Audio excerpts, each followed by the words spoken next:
Welcome to Sahari cooking. ഇന്നത്തെ recipe beef കുറുമയാണ്. Breakfast ആയിട്ടാണ് കേട്ടോ ഞാനിത് ഉണ്ടാക്കുന്നത്, ചപ്പാത്തിക്ക് കൂടെ കഴിക്കാൻ. ബ്രേക്ക്ഫാസ്റ്റൊക്കെ പെട്ടെന്ന് കഴിച്ച് ഞങ്ങൾക്ക് ഇന്നൊരു യാത്ര ഉണ്ട്. ഇക്കാൻ്റെ ജ്യേഷ്ഠൻ്റെ വീട്ടിലേക്കാണ് പോണത്. അവിടേക്ക് പോകാമെന്ന് പറയുന്ന മക്കൾക്ക് ഭയങ്കര ഇഷ്ടമുള്ളൊരു കാര്യമാണ്. ചെറിയൊരു മലൻ്റെ മുകളിലായിട്ടാണ് വീട്. അപ്പോൾ അവിടെ പ്രകൃതി ഭംഗി, പോകുന്ന വഴിയിലായിട്ട് കാഴ്ചകൾ കാണാനും പുഴകളും മലകളൊക്കെ ആയിട്ട് നല്ല ഭംഗിയുള്ള സ്ഥലങ്ങളാണ്. ഇന്നത്തെ വീഡിയോ ബീഫ് കുറുമൻ്റെ റെസിപ്പിയും കൂടെ ഞങ്ങളെ ഒരു ചെറിയ യാത്രാവിശേഷങ്ങളുമായിട്ടാണ്. സ്കിപ്പ് ചെയ്യാതെ മുഴുവനായിട്ട് കാണാൻ ശ്രമിക്കണേ. നിങ്ങളുടെ അഭിപ്രായങ്ങൾ കമൻ്റായിട്ട് അറിയിക്കുകയും വേണം. കുറുമ റെഡിയാക്കി എടുക്കാം. 2 ടേബിൾ സ്പൂൺ സൺഫ്ലവർ ഓയിൽ ഒഴിച്ച് ഇഷ്ടത്തിനനുസരിച്ച് ബട്ടറോ നെയ്യൊക്കെ ചേർക്കാട്ടോ. ഞാൻ ഓയിലാണ് എടുത്തിരിക്കുന്നത്. ഒരു മീഡിയം സൈസിൽ സവാള ഒന്ന് വാട്ടിയെടുക്കാം. ഇതിലേക്ക് 2 ഗ്രാമ്പു, 2 ഏലക്ക, 2 ചെറിയ കഷ്ണം പട്ട, ഒരു ബേ ലീഫും കൂടി ഇട്ട് കൊടുക്കാം. കൂടെ തന്നെ 1 ടേബിൾ സ്പൂൺ അളവിൽ ചെറിയ ഉള്ളി ചതച്ചതും 1 ടേബിൾ സ്പൂൺ അളവിൽ ഇഞ്ചി വെളുത്തുള്ളി കൂടി ചതച്ചെടുത്തതും കൂടി ഇട്ടൊന്ന് വഴറ്റിയെടുക്കുക. ഇനി ഇതിലേക്ക് കൂടുതൽ മസാലപ്പൊടിയൊന്നും ചേർക്കണില്ല. 1 ടേബിൾ സ്പൂൺ നിറയെ കുരുമുളക് പൊടി, 1 ടേബിൾ സ്പൂൺ നിറയെ മല്ലിപ്പൊടിയും കൂടിയാണ്. എരിവിന് 1 പച്ചമുളക് കീറിയതും കൂടി ചേർത്ത് കറിവേപ്പിലയും ഇട്ട് ഒന്ന് വഴറ്റിയെടുക്കുക. കുറുമയൊക്കെ പല രീതിയിൽ വെക്കുമെങ്കിലും ഞാനിങ്ങനെയാണ് വെക്കൽ. എളുപ്പത്തിൽ ചെയ്തെടുക്കാം. ചപ്പാത്തിക്കൊപ്പായാലും അപ്പത്തിനൊപ്പായാലും ഒക്കെ നല്ലൊരു കോമ്പിനേഷൻ തന്നെയാണ്. ഇനി ഇതിലേക്ക് ക്ലീൻ ചെയ്ത് വെച്ച ബീഫും 2 മീഡിയം സൈസിൽ ഉരുളക്കിഴങ്ങ് കട്ട് ചെയ്തതും കൂടി ഇട്ട് ഒന്ന് ഉപ്പും കൂടി ചേർത്തൊന്ന് മിക്സാക്കി കൊടുക്കാം. വേവാൻ ആവശ്യത്തിന് വെള്ളം ഒഴിച്ച് കുക്കർ അടച്ചു വെച്ച് വേവിച്ചെടുക്കുക.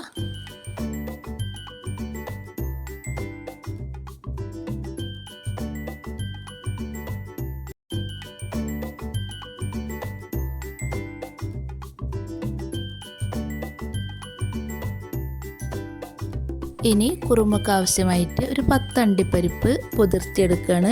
ഇത് മിക്സിയുടെ ചെറിയ ജാറിലിട്ടൊന്ന് അടിച്ചെടുക്കണം.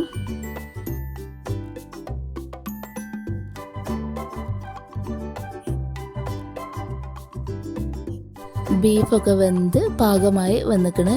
ഇനി ഇതിലേക്ക് അരച്ച് വെച്ച അണ്ടിപ്പരിപ്പ് അത് ചേർത്ത് കൊടുക്കുക. കൂടെ തന്നെ ഒരു 1/2 കപ്പ് അളവിൽ ഫ്രഷ് ക്രീമാണ്. പകരമായിട്ട് തേങ്ങാപ്പാലും ഒഴിച്ചു കൊടുക്കാം കേട്ടോ. ഇനി കറി എത്രയാണ് വേണ്ടത് അതിനനുസരിച്ച് ചെറിയ ചൂടുവെള്ളം ചേർത്ത് ഒന്ന് ലൂസാക്കി എടുക്കാം. എല്ലാം കൂടി നല്ല രീതിയിലൊന്ന് മിക്സാക്കിയിട്ട് ഒന്നും കൂടി ഒന്ന് തിളപ്പിച്ചെടുക്കുക. ഈ സമയം എരിവോ ഉപ്പോ ഒക്കെ ഒന്ന് പാകമാണോ നോക്കാം. തക്കാളി ഒന്നും ചേർക്കാത്തത് കൊണ്ട് ഞാനൊരല്പം നാരങ്ങാനീര് ചേർക്കുന്നുണ്ട്. ലാസ്റ്റായിട്ട് അല്പം മല്ലിയിലയും കൂടി ചേർത്ത് മിക്സാക്കി എടുക്കാം. തീർച്ചയായും ഇതെല്ലാവർക്കും ഇഷ്ടപ്പെടുന്ന സിമ്പിളായിട്ട് ചെയ്തെടുക്കാൻ പറ്റുന്ന ഒരു റെസിപ്പി തന്നെയാണ്. ഒന്ന് ട്രൈ ചെയ്ത് നിങ്ങളുടെ അഭിപ്രായം ഒന്ന് കമൻറ്റ് ചെയ്യണേ. എൻ്റെ വീഡിയോ നിങ്ങൾ ആദ്യമായിട്ടാണ് കാണണമെങ്കിൽ വീഡിയോ നിങ്ങൾക്ക് ഇഷ്ടമായെങ്കിൽ എന്നെ സബ്സ്ക്രൈബ് ചെയ്ത് എന്നെ സപ്പോർട്ട് ചെയ്യാൻ മറക്കരുത്.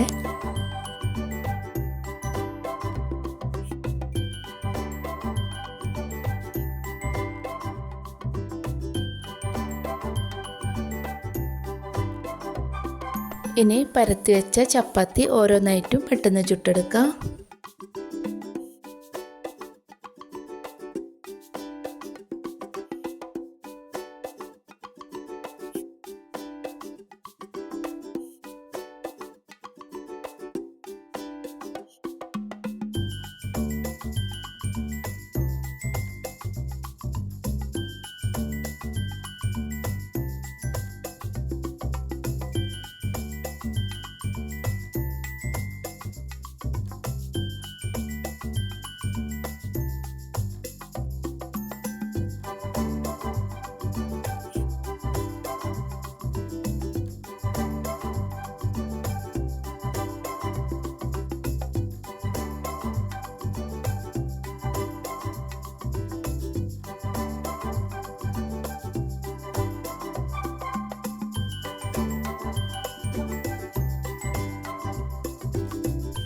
ഞങ്ങൾ ബ്രേക്ക്ഫാസ്റ്റൊക്കെ കഴിച്ച് യാത്ര തുടങ്ങിയിട്ടോ. ഞങ്ങളുടെ നാട്ടിലിപ്പോൾ മഴയുണ്ട് കേട്ടോ. ഒരു മഴ പെയ്ത് ചോർന്നതേ ഉള്ളൂ.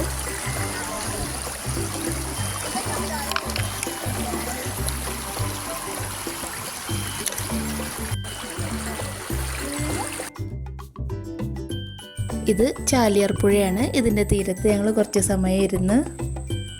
മഴ കൊണ്ട് വെള്ളമൊക്കെ കലങ്ങിയിട്ടുണ്ട്, നല്ല ഒഴുക്കുണ്ട്, കാണാൻ നല്ല ഭംഗിയാണ്. കുറച്ച് സമയം ഇരുന്ന് സമയം പോയതേ അറിഞ്ഞില്ല.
മലമുകളിൽ നിന്ന് വരുന്ന ചോലവെള്ളമാണ്. നല്ല ശുദ്ധമായ തണുത്ത വെള്ളമാണ്.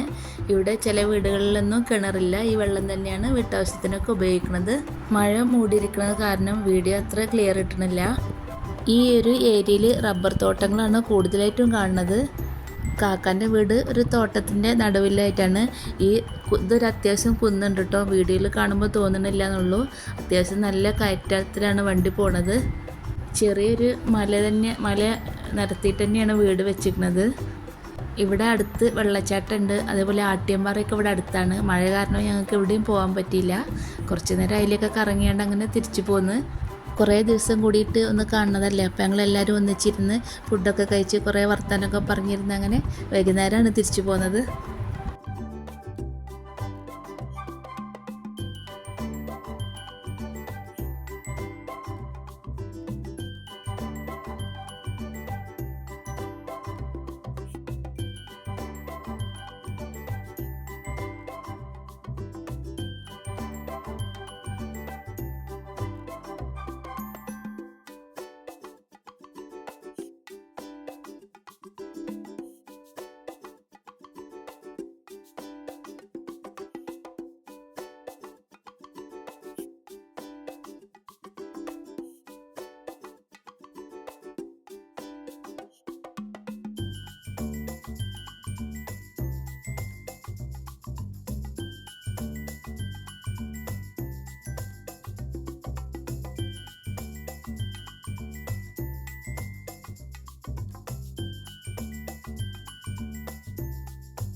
ഞങ്ങൾ തിരിച്ച് വീട്ടിലെത്തി.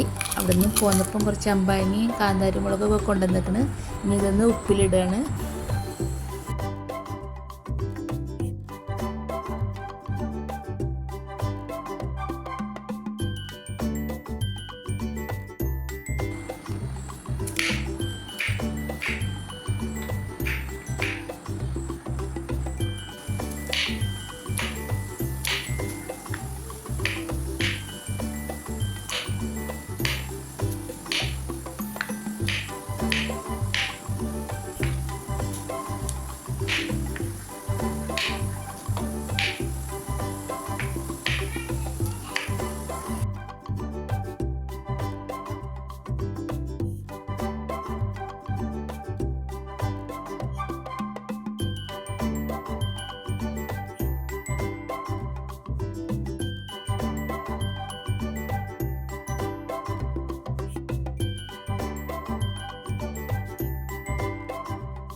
ഇന്നത്തെ വീഡിയോ ഇത്രയേ ഉള്ളൂ. അടുത്ത വീഡിയോയിൽ വീണ്ടും കാണാം.